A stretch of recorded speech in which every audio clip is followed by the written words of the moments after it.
What should we expect from PJ Duke at the World Championships coming up? The senior level World Championships. This guy just graduated high school. He's going to be a freshman at Penn State. And you got to wonder, how good can this kid be? What can he do? And you look at PJ Duke. Well, we just got to see him last week. We're seeing how he's wrestling. He went to the U20 World Championships and he won gold. Now you may think, maybe you don't follow international wrestling all that closely. I'm just here to let you know. U20s, incredibly elite tournament, an absolute proving ground for the best of the best, not just for young wrestlers. This is a tournament that many of the best senior level wrestlers would not be able to win. So PJ Duke winning that is just more momentum for the young superstar.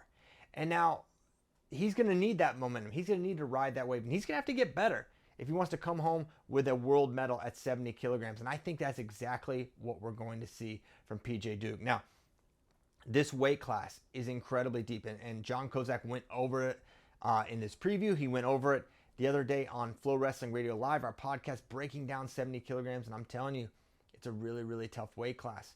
But PJ Duke, doing what he did, making it, winning the World Team Trials, beating multiple national champions. He beat Antrell Taylor and Ridge Lovett back-to-back. Then he beat Bryce Andonian, an absolute stud from Virginia Tech. And then he beats Yanni Diakomahalis in the crazy 3-match series. We all saw it. We saw the pin. It was unbelievable. And then he just followed it up with the U20 World Championship. This guy is wrestling at an extremely high level. His physicality really stands out. And you would think for a young guy, it's more on your technical ability and maybe you're quick or whatever. This guy's an absolute brute. To go along with the elite technique, to go along with elite athleticism, PJ Duke is absolutely a physical powerhouse. He's not going to be beat up in this weight class. He could be out wrestled, he could be defeated, but there's no one that's going to out physical PJ Duke. Okay, so let's get into this weight class a little bit. I talked a little about PJ Duke. You should also know there's another American wrestling in this, Austin Gomez, representing Mexico. He's looked really good, had his bell rung. Not unfamiliar for Austin Gomez, but a little concerning heading into World Championships after seeing him dismantle Bryce Andonian. He looked like a guy that is maybe going to contend for a medal. Now, if there's injury concerns, if he's unable to train, if he has concussion problems, that could hold him back. Shannon Hanna, also another American wrestling at these World Championships, representing Bahamas. Now, the ranked 2, 3, 4, and 5 wrestlers in the world are all unseeded. That means they're going to be randomly dropped into the bracket, as will PJ Duke. So we don't know who he's going to wrestle or who he's going to have to go through to win a world title. You've got the world champion Kaipanov from Kazakhstan is back.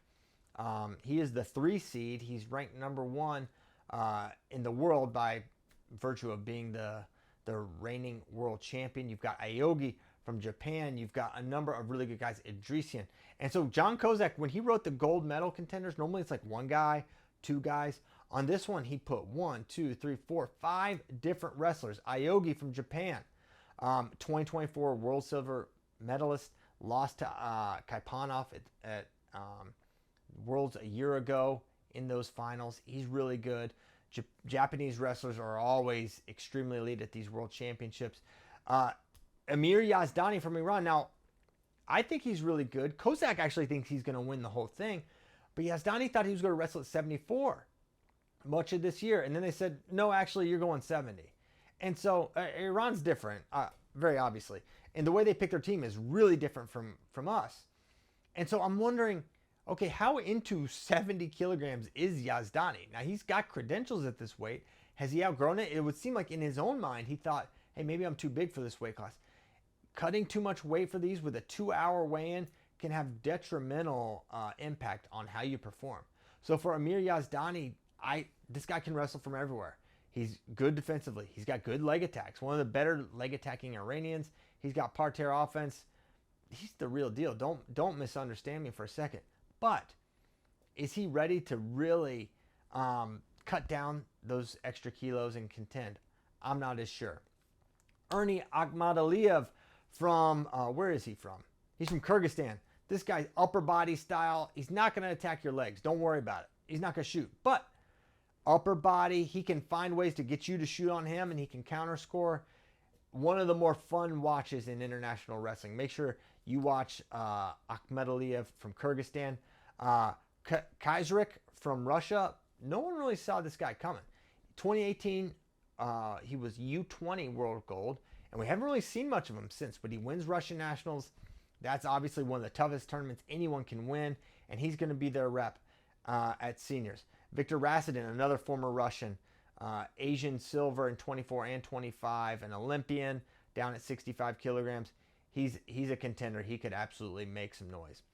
And now, nothing's going to speak to the depth in these next list of names I'm going to get into. These are the contenders. You've got Ismail Musakayev. This guy is a world champion in 2023, an Olympian in 2024. He's just listed as a contender. You've got Andresian of Armenia, world bronze in 2023. Tolga Tomir of Mongolia. That's the guy Sebastian Rivera beat in the bronze medal match. Great with the over-under. He actually beat Zane Rutherford a year ago. He's absolutely fantastic for Mongolia. Georgia, Azerbaijan, and then you've got Austin Gomez from Mexico. A lot of really good wrestlers. So that's like 11 guys that Kozak thinks can win or place at this. And that doesn't count PJ Duke, who he has listed as a sleeper or a landmine, and then Yavuz of Turkey. And so for PJ Duke, I think I like him wrestling as an underdog. I said this about Real Woods. I'm saying it about PJ Duke because I think that's going to, when he's a favorite in a match, I think he can wrestle to win. I think as the underdog, he's going to try to kill these guys. He's going to have to wrestle a high attack rate, high pace, and really go after him. I think that's what we're going to see from PJ Duke. And this next month or so, he's going to be training exclusively with the Penn State guys. That's going to have a great impact on his training as well. It's the best room in America right now. There's no denying that. The partners, the coaches, etc.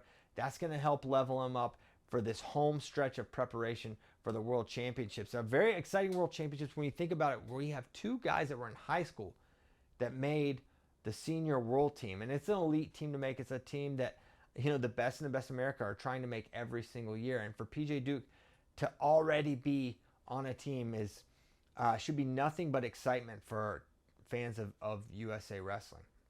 And now for PJ, what does he do technically? Well, he likes a 2-on-1. He's got good lateral, I think underrated lateral side-to-side movement, how he can fake left, go right, good re-attacks. He can generate.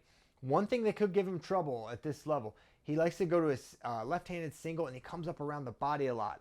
That can work when you can out-horse your opponent. I think from against the world's best at the senior level, that's going to be a tough way to finish. He may have to finish a little more conventionally. I'm sure this is on the radar, and maybe PJ's just that guy, and he can finish just coming up around the body. If he can, awesome. I think he's going to have to make that adjustment there. But all in all, there's so much reason for excitement for this weight class. PJ's going to be wrestling, let me look, double check. Yeah, September 13th and 14th. You can watch every match live on FloWrestling. These lighter weights, we've got some underdogs here. I'm previewing the first four weights today, 57, 61, 65, and 70.